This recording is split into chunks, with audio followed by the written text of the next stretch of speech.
दिखावा कभी सच्चा नहीं होता और झूठ कभी छुपाए नहीं छुपता। समझे बेटे प्रतिष्ठा। आपकी मम्मी की रिक्वेस्ट पर सुनाई गई थी ये कहानी, क्योंकि मुझे बताया गया था कि आपको मेरी स्टोरीज पसंद है। एंड आई होप आप या आपकी मम्मा अब मुझे ईमेल करके बताएंगे कि क्या मेरी कहानी से आप पे कोई प्रभाव पड़ा या नहीं।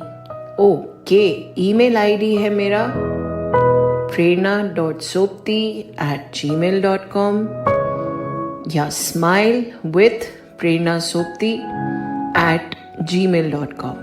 हेलो, हाय, नमस्कार, आदाब, केम छो, केमन आछे, वड़क्कम, सत श्री अकाल and copy to all.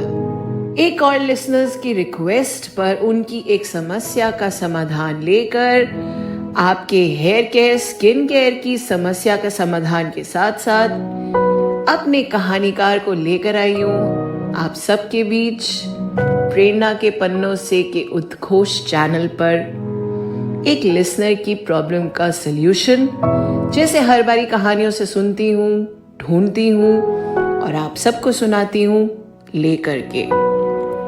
Email आया है कि मेरी 12 साल की बेटी YouTube से, सोशल मीडिया से प्रभावित होकर के दिखावे की जिंदगी जीने लग गई है। उसे समझ नहीं आ रहा है कि झूठ के पांव टिकते नहीं है, कभी ना कभी ये पकड़ा जाता है। आपके चैनल की कहानियों को मैं सुनती हूँ, आपकी शायरी को फॉलो करती हूँ, आपकी skin care, hair care tips को भी देखती हूँ, तो मुझे पूरा पता है कि आप मेरी बेटी को अपनी एक कहानी के जरिए सिखा पाएंगी। जो मैं एक माँ होके नहीं कर पाई, वो आप एक कहानीकार बन के कर पाएंगी। बिल्कुल, आपने कहा और हमने क्या किया, खुल जा सिम सिम।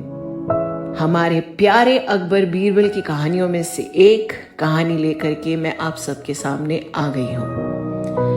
कहानी कुछ इस तरह की है कि अकबर के राज्य में एक बहुत बहुत बहुत बड़ा सेठ था। उसके 10 नौकर थे। सेठ के यहाँ चोरी हो गई तो सेठ को पता था कि चोरी तो मेरे 10 नौकरों में से किसी एक ने करी है। सही को पकड़ना चाहता था और गलत इंसान ना आ जाए इस झांसे में, इससे डरता था। अपनी समस्या लेकर के वो गया बीरबल के पास। जाके क्या किया, बीरबल को बताई समस्या। बीरबल ने कहा ठीक है, और बीरबल के कहने पर राज्य के सैनिकों ने उन 10 नौकरों को पकड़ लिया। जब उनको पकड़ के जेल में लेकर आए तो बीरबल ने उन सब नौकरों के हाथ में दी एक छड़ी। हर नौकर के हाथ में दी एक छड़ी, यानी कि 10 नौकर 10 छड़ियां लेकर के उनको सैनिकों को बोला कि जेल में डाल दो। और जाने से पहले नौकरों को बोला कि ये छड़ी को संभाल के रखना। सैनिकों ने उत्सुकतावश पूछा, बीरबल क्या होगा इस छड़ी से? बीरबल ने कहा कुछ नहीं, जो इंसान ने चोरी करी है कल सुबह उसकी छड़ी 2 इंच छोटी हो जाएगी और मुझे पता चल जाएगा। इस कला का तो मैं माहिर हूं, मेरे पास में तो ये जादुई शक्ति है।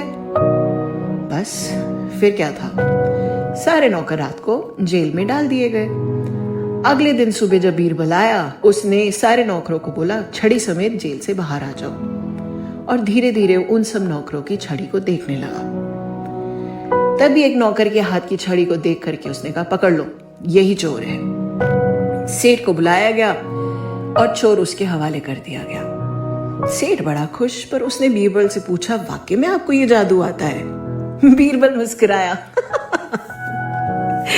जादू वादू कुछ नहीं है, आप भी देखो गौर से इन 10 छड़ियों में कोई फर्क दिख रहा है? सेठ भौंचक्का नहीं। तो बीरबल ने कहा ध्यान से देखिए, एक छड़ी 2 इंच छोटी है।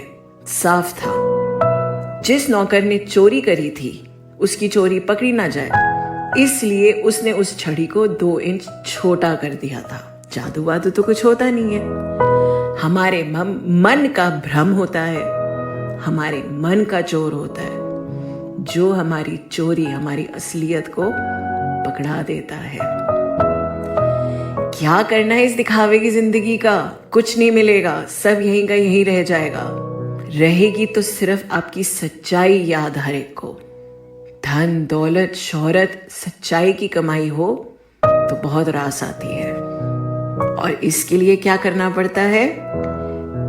इश्क योरसेल्फ।